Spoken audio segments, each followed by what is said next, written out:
बन के घूम रहे हैं। राज्य में कोई भी चेहरा नहीं है उनके पास, न चेहरा है न योजनाएं हैं, सिर्फ धर्म, जाति और नफरत की बातें। मैं आपसे ये कहने आया हूं कि हमने नफरत बहुत झेल ली, उदयपुर वाटी वालों आपने भी झेल ली है, लेकिन देश को शांति की जरूरत है, प्यार की जरूरत है, मोहब्बत की जरूरत है, सुकून की जरूरत है, चैन की आवश्यकता है।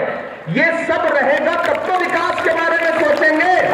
भाजपा का कोई भी नेता प्रधानमंत्री से लेकर के उनका प्रत्याशी तक अगर आपसे विकास योजनाओं की बात करता हुआ मिले तो बताइए मुझे। नहीं, वो क्या बात करेंगे? हिंदू, मुसलमान, सिख, ईसाई, इसके अलावा उनके पास बात करने के लिए कुछ नहीं है। कांग्रेस का नेता खड़ा होगा तो हमारा शीर्ष नेतृत्व से लेकर के हमारे प्रत्याशी तक आपके बीच में जाएंगे, आपकी सेवा की बात करेंगे, मोहब्बत की बात करेंगे, प्रेम की बात करेंगे। हमारा जो सबसे बड़ा नेता है राहुल गांधी जी, वो कन्याकुमारी से कश्मीर तक 4000 किलोमीटर पैदल चलता है। किस लिए? क्या नारा लगाता हुआ कि नफरत छोड़ो भारत जोड़ो, नफरत छोड़ो भारत जोड़ो। 4000 किलोमीटर पैदल चलते हैं वो। 4000 किलोमीटर का मतलब समझते हैं आप? प्रधानमंत्री जी कहते थे राहुल गांधी तो शहजादे हैं, राजकुमार हैं। मैं तो प्रधानमंत्री जी से कहता हूं कि प्रधानमंत्री जी, आप जिसे राजकुमार कहते थे, शहजादा कहते थे, वो हिंदुस्तान की सड़कों पर 4000 किलोमीटर एक टी शर्ट और एक ट्राउजर में चलता रहा, लोगों को गले से लगाता रहा, प्रेम की बात करता रहा। लेकिन आप खुद को फकीर कहते हैं, लेकिन आपने तो 10 लाख का सूट पहना और 8500 करोड़ के विमान में घूम रहे हैं। आपकी कथनी और करनी में बड़ा अंतर है। प्रधानमंत्री जी पार्लियामेंट में हम लोगों के सामने खड़े होते हैं तो कहते हैं बताइए कांग्रेसियों आपने 70 साल में किया क्या? एक दिन बैठे थे सामने, प्रधानमंत्री जी भाषण दे रहे थे पार्लियामेंट में, बोले बताओ कांग्रेसियों तुमने 70 साल में किया क्या? तब तक खड़गे जी पलट देंगे, इनका काम सिर्फ बेचने का है, बेचने के अलावा इनके पास कुछ भी नहीं है। और मैं उदयपुर वाटी में खड़ा होकर एक बहुत बड़ी बात कहता हूं, मीडिया के साथी से नोट करें, जो भारतीय जनता पार्टी अपना चलाया हुआ 2000 का नोट 7 साल नहीं चला सकी, वो हमसे 70 साल का हिसाब मांगती है, 70 साल का हिसाब मांगती है हमसे। ये राजस्थान है साहब। अभी मैं परसों जब तेलंगाना था चुनाव प्रचार में, जब वहां से निकल रहा था तो मीडिया के साथी ने कहा इमरान साहब राजस्थान जा रहे हैं, आपको क्या लगता है राजस्थान में भी नफरत के बाजार में मोहब्बत की दुकान खुलेगी जैसा राहुल जी कहते हैं? वो जब भी करता है कुछ बड़ा करता है। नफरत के बाजार में मोहब्बत की दुकान तो कर्नाटक में खुली है, राजस्थान तो जब करता है बड़ा करता है। वो दुकान नहीं खोलेगा बल्कि नफरत के बाजार में मोहब्बत का शोरूम खोलेगा। ये राजस्थान है। मैं ऐसे राजस्थान पे आपके बीच में खड़ा हूं और आपसे ये कहना चाहता हूं, हमारे जो प्रत्याशी हैं भगवाना राम जी सैनी साहब, हम इनका स्वागत भी करते हैं और आपसे ये कहने आए हैं कि ये निहायत ही शरीफ और समर्पित व्यक्ति हैं। यहां मौजूद हमारे जिला अध्यक्ष दिनेश जी, हमारे सुधींद्र जी, संदीप सैनी जी, हमारे बीच में बिटिया यहां पे बैठी हुई है शर्मीन मंसूरी, जो बेटी बचाओ बेटी पढ़ाओ की ब्रांड एम्बेसडर है, गुलाम हुसैन साहब, जमालुद्दीन जी, फौजी सूबेदार साहब, सलीम खान साहब। मैंने सुना है यहां पड़ोस में ही धनूरी गांव भी है जो शहीदों का गांव कहा जाता है। रविंद्र बनाना जी यहां पे हम बैठे हुए हैं, बाकी भी जो साथी बैठे हैं जिनका नाम मेरे पास तक नहीं आ सका, वो यूथ कांग्रेस के हों, एनएसयूआई के हों, महिला कांग्रेस से जुड़ी हुई हमारी बहनें हों या फिर मेन कांग्रेस के लोग हों, और हमारा साथी हमारा भाई जिग्नेश मेवानी, मदरसा बोर्ड के चेयरमैन एमडी चोपदार साहब। सच में मुख्यमंत्री जी ने विशेष रूप से हम लोगों को कहा कि आप उदयपुर वाटी जाइए, क्योंकि हमने बहुत सोच समझ के एक प्रत्याशी दिया है। यहां के जो एक बाकी प्रत्याशी हैं वो डायरी लेके घूम रहे हैं। मुख्यमंत्री जी को भी लगा हुआ है डायरी वाले के मुकाबले में शायरी वाले को भेजो तो ज्यादा ठीक रहेगा। वो डायरी लेके घूम रहे हैं, हम शायरी लेके घूम रहे हैं। उनकी डायरी में झूठ लिखा हुआ है, हमारी डायरी में सच्चाई है, हमारे शायरी में मोहब्बत है, प्यार है।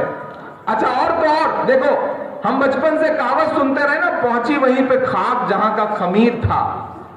प्रकृति भी व्यक्ति को उसी तरह की जगहों पर ले जाती है। जब आप धोखा देते हैं, जब आप भटकते हैं, तो प्रकृति भी उनको कहां ले गई?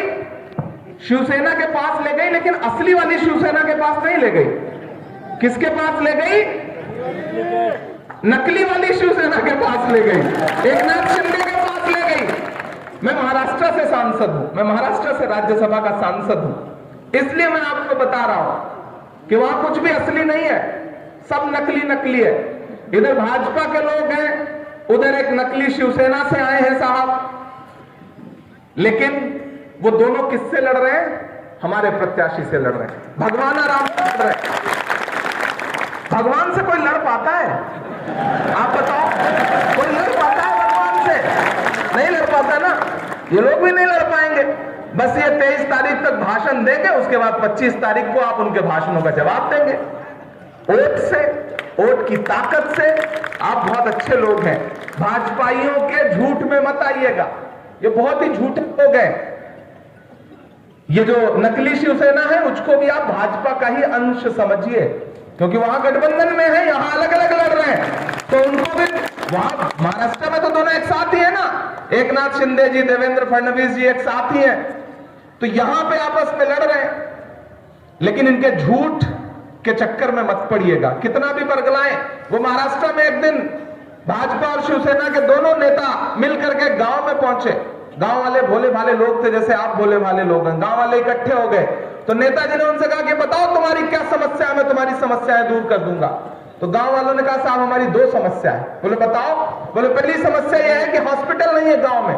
नेताजी ने मोबाइल निकाला, पता नहीं कहां फोन मिलाया, फोन पे बहुत डाटा, और बोले कल का कल यहां हॉस्पिटल खुल जाना चाहिए, डॉक्टर्स आ जाने चाहिए।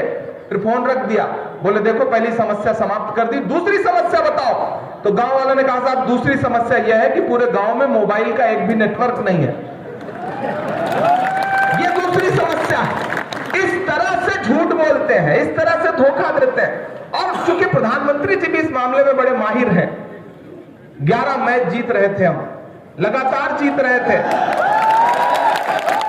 हमारे पुलिस वाले भाई साहब भी हंस रहे हैं इस बात पर, कितने समझदार लोग हैं। राजस्थान देखिए, हवा के रुख को प्रशासन से बेहतर कोई नहीं समझता है। हवा का रुख प्रशासन ने समझ लिया है कि राज नहीं बदल रहा है, रिवाज बदल रहा है, इसलिए साथ रहना है। मैं आपसे कहना चाहता हूं कि हम लगातार जीत रहे थे, 11 मैच जीत रहे थे। हमारे खिलाड़ी, हमारे बेटे, भारत के वीर सपूत क्रिकेट के मैदान में विरोधियों को धूल चटा रहे थे। फिर अंतिम दिन पता नहीं क्या हुआ, कौन पहुंच गया, क्या हो गया, नहीं मैं बिल्कुल नाम नहीं लूंगा। मैं संसद में हूं तो मुझे संसदीय मर्यादाओं का पालन करना है, लेकिन जनता तो जनार्दन है भाई, जनता जो कह रही है वो सही कह रही है। मेरे भाई, मैं आपसे ये कहने आया हूं कि अपने राजस्थान को बचाइए। सरकार को जो करना है उसने किया, अब इम्तिहान आपका है, चुनौती आपके सामने है। मैं एक बहुत गंभीर बात कह रहा हूं, मैं नेता बाद में हूं, साहित्यिक व्यक्ति पहले हूं, इसलिए भावुक हूं। मैं देश के अलग अलग हिस्सों में जा रहा हूं, मध्य प्रदेश चुनाव प्रचार करके आया, छत्तीसगढ़ करके आया, तेलंगाना करके आया, राजस्थान करके आया। पूरी जिम्मेदारी से कह रहा हूं, नोट कर लेना इस बात को, मध्य प्रदेश और छत्तीसगढ़ में 17 नवंबर को चुनाव हो चुका है। प्रचंड बहुमत के साथ कांग्रेस पार्टी की सरकार बन रही है, प्रचंड बहुमत के साथ, सिर्फ बहुमत के साथ नहीं बन रही है, प्रचंड बहुमत के साथ बन रही है। उधर तेलंगाना में प्रचार करके आ रहा हूं, अब 30 को वोटिंग है, आपके यहां 25 को। तेलंगाना में भाजपा का खाता खुल जाए, यही बहुत बड़ी बात है। इसलिए पूरी भाजपा ने अपनी पूरी ताकत कहां झोंक रखी है? राजस्थान में। इसलिए आपको ज्यादा सतर्क रहना है, ज्यादा होशियार रहना है। हमारे लिए एक एक सीट बहुत महत्वपूर्ण है, और भगवान राम सैनी जी पर पार्टी को बड़ा भरोसा है। किस वजह से भरोसा है? क्योंकि आप अच्छे लोग हैं, आप अच्छे इंसान की परख समझते हैं। मैं आखिर में, चूंकि मुझे अगली सभा के लिए निकलना है, आज 5 सभाएं हैं, पहली सभा आपके यहाँ है, अभी 4 सभाओं में और पहुंचना है, और दूर दूर जाना है। यहां से सीकर जाना है, फिर बायतू जाना है, बायतू से फिर लौट करके हमें जयपुर में सभाएं करनी है। इसलिए मैं आपसे कहने आया हूं कि पहली बार आपके बीच में आया हूं उदयपुर वाटी वालों। अकलियत के साथी यहां बैठे होंगे, मैंने सुना है कि आप सारे लोगों को मुकदमे हटवाने का झांसा दिया गया था, हटवाया गया क्या? नहीं हटवाया गया ना। तो अगर धोखा खा चुके हो, 5 साल झेल लिया है, तो फिर अब गलतफहमी में मत आना, झांसे में मत आना। इस बार चुनाव सीधे सीधे इस बात पर है, ये चुनाव महज विधानसभा का चुनाव नहीं है। अगर ये सोचते हो कि ये सिर्फ राजस्थान की सरकार बनाने का चुनाव है, तो नहीं, ये 2024 का सेमीफाइनल है। कितना है सेमीफाइनल? एक भी वोट अगर भटका, चाहे भाजपा को जाए भटक के या चाहे शिवसेना को जाए, एक ही बात हुई, दोनों सब मिले हुए हैं जी, सब एकजुट है। वो मैं आपसे अनुरोध कर रहा हूं कि एक भी वोट नहीं भटकाना है। आपको क्या याद रखना है कि वो गैस सिलेंडर जिसे नरेंद्र मोदी जी 1200 रुपए का बेच रहे हैं, उसे अशोक गहलोत जी ने कितने का बेचा? 500 रुपए का। आसान समझते हैं आप? भाजपा ने नारा क्या दिया था? बहुत हुई महंगाई की मार, अब की बार मोदी सरकार, यही नारा था ना। और फिर इस नारे की परिणति क्या हुई? टमाटर जो 20 रुपए किलो था वो 250 रुपए किलो बिका। हाँ, शायरी भी सुना दूंगा, शायरी भी सुना दूंगा। इतनी जल्दी आप लोग खड़े कहाँ हो गए? आपको बैठे बैठ जा। हाँ, नजर में सुना देंगे चचा, बिल्कुल बिल्कुल बिल्कुल, चौकीदार वाली भी सुना देंगे, सारा सुना देंगे। मैं ऐसे छोड़ के जाने वाला थोड़ी आप, लेकिन आप उठ क्यों गए मैं नहीं समझ पा रहा हूँ। आप बैठ जाइए ना, आप बैठ जाइए। आप चुनाव में थोड़ी खड़े हैं, भगवान राम जी खड़े हैं, इन्हें खड़ा रहने दीजिए। आप लोग बैठ जाइए, चुनाव में तो ये खड़े हैं ना, आप लोग बैठिए। चचा आप भी बैठ जाइए। चचा, मंच के साथियों से मेरा अनुरोध है कि आप बिल्कुल उसी तरह शांत हो जाए जैसे आजकल अडवाणी जी शांत रहते हैं, बिल्कुल उसी तरह से शांत होकर के बैठे। तो मैं ये कह रहा था कि उन्होंने नारा दिया, बहुत हुई महंगाई की मार, अब की मार मोदी सरकार, और उस नारे की परिणति क्या हुई? गैस सिलेंडर जो 400 रुपए का कांग्रेस बेचती थी, उसे 1200 रुपए का कर दिया। पेट्रोल डीजल 58 रुपए वाला 100 रुपए का कर दिया। और तो और खाने का तेल, सरसों, बाकी खाने के तेल जो 70 रुपए के थे, उसे 200 रुपए के पार पहुंचा दिया। ये धर्म की बात करते हैं। भगवान श्री कृष्ण को सबसे ज्यादा क्या पसंद है? मक्खन, दही। जानते हैं इन्होंने क्या किया? दही पे, मक्खन पे, दूध पे, छाछ पे जीएसटी लगा दी 18%। ये सिर्फ बात करते हैं, सच्चाई से इनका कोई लेना देना नहीं। इनके राज्यों में फिल्में टैक्स फ्री होती है, लेकिन आपको पता है ये कफन पे जीएसटी लेते हैं, कफन पे जीएसटी। ये है भाजपा की नीति। तो इनके सारे नारे झूठे हैं, इनके सारे दावे झूठे हैं, इनके झांसे में नहीं आना है। इसीलिए मैं तो पूरे देश में जाकर के ये पूछ रहा हूं कि कहां सोया है चौकीदार, कहां सोया है चौकीदार। अच्छा, इतने समझदार लोग हैं राजस्थान में, आइए बस चौकीदार बोल दीजिए, हर व्यक्ति समझ जाता है कि किसकी बात हो रही है। बहुत राजनीतिक तौर पे जागरूक राज्य है ये। मैं सैल्यूट करता हूं इस राज्य को। मैं तीनों राज्यों में, चारों राज्यों में प्रचार कर रहा हूं, लेकिन जो जागरूकता मुझे यहां दिखाई पड़ती है और जो ऊर्जा यहां पर दिखाई पड़ती है, वो कमाल है साहब। इसलिए मैं सुनाता हूं कि कहां सोया है चौकीदार, कहां सोया है चौकीदार। गैस सिलेंडर की कीमत भी 1000 के पार, कहां सोया है चौकीदार, कहां सोया है चौकीदार। मैं कवि हूं, शायर हूं, तो हास परिहास कर सकता हूं। अभी इनसे पूछिए कि आपने पढ़ाई की थी तो आपके साथ कोई पढ़ा लिखा था, कोई सहपाठी था, तो ये 2-4 नाम चौधदार साहब बता देंगे। लेकिन मोदी जी से पूछ पूछ के थक गया पूरा देश कि आप जब पॉलिटिकल साइंस में एमए कर रहे थे तो आपके साथ किसी ने पढ़ाई की थी? आज तक नहीं उन्होंने बताया, एक भी व्यक्ति नहीं मिला। अभी भगवान राम जी से पूछिए कि आपका जो काम है, आपका जो बिजनेस है, उसमें आपके 2-4 ग्राहक, तो नाम बता देंगे। लेकिन मोदी जी से पूछिए कि वडनगर में जब आप चाय बेचते थे तो किसी ने खरीद के पी थी, कोई एक व्यक्ति है? नहीं मिलेगा। झूठ है दरअसल। लेकिन अदाकार बहुत बड़े।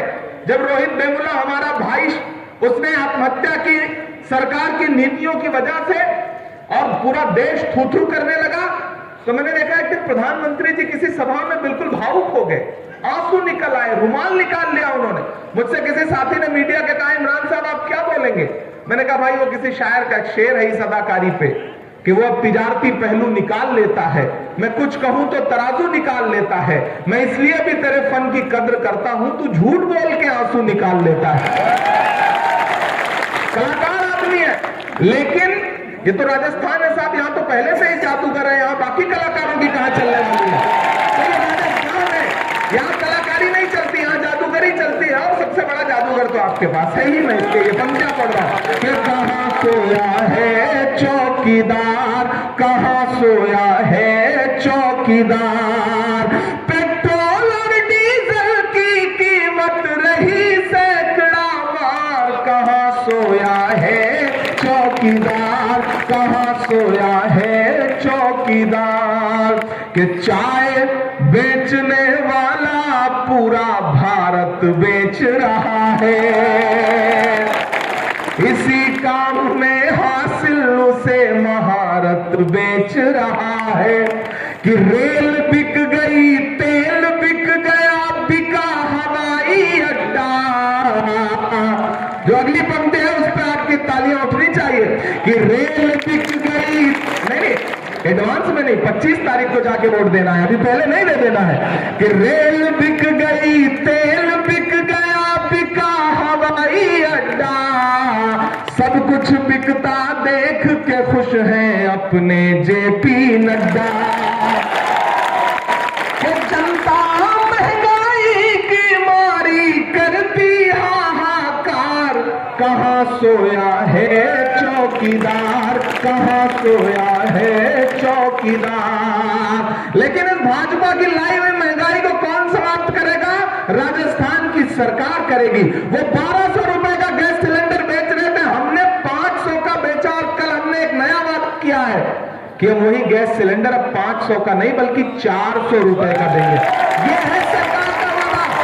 चिरंजीवी योजना जो 25 लाख रुपए की योजना थी, कब कांग्रेस ने क्या ऐलान किया कि हम इसको बढ़ा करके 50 लाख रुपए देंगे। उदयपुर वाटी वालों, क्या शानदार योजनाएं। और एक योजना, मैं पढ़ा लिखा व्यक्ति हूं इसलिए कह रहा हूं, सरकार ने ऐलान किया है कि हम राइट टू एजुकेशन के अंतर्गत ला करके 12वीं तक के जो प्राइवेट स्कूल हैं उसमें भी 12वीं तक की शिक्षा फ्री करवाएंगे। ये बहुत बड़ा ऐलान है, ये बहुत बड़ा ऐलान है। 4 लाख सरकारी नौकरियां और 10 लाख रोजगार पैदा करेंगे। जब केंद्र की सरकार ने नौजवानों को कह दिया कि पकौड़ा तलो, ऐसे में हमारी सरकार क्या कह रही है कि हम आए तो 4 लाख सरकारी और 10 लाख रोजगार, हम रोजगार पैदा करेंगे। इसलिए हम योजनाओं के आधार पर आपसे वोट की अपील करने आए हैं, और खास तौर से अकलियत के साथियों से गुजारिश कर रहा हूं कि बटिए मत। आपके बीच में आया हूं तो मेरे आने की लाज आपको रखनी पड़ेगी, ये मेरी आपसे गुजारिश है। मैं भगवाना राम जी के लिए आपसे अपना दामन फैला के अपील कर रहा हूं। जिग्नेश भाई ने अपील की, चौधार साहब ने अपील की, हमारे जिला अध्यक्ष ने अपील की। एक वादा आपसे करता हूं, चूंकि आज समय बहुत कम है, जाना है, तो आज बहुत सारी शायरी आपको नहीं सुना पाया हूं, लेकिन आप भगवाना राम जी को जिताइए। ये जीत जाए तो जीत के जश्न में शुक्रिया अदा करने आपका मैं फिर जरूर आऊंगा। बहुत बहुत धन्यवाद, बहुत आभार, आपसे मेरी शुभकामनाएं। और जो ये 51 किलो की माला, और हमारे आने में उनको, जो हमारे अतिथि हैं उनको सबके साथ 51 किलो की माला, यूं तो दुनिया के समंदर में कभी मोती नहीं, लाखों मोती है मगर हिसाब का मोती नहीं, लाखों मोती है मगर हिसाब का मोती नहीं। बड़े सारे अंदाज के अंदर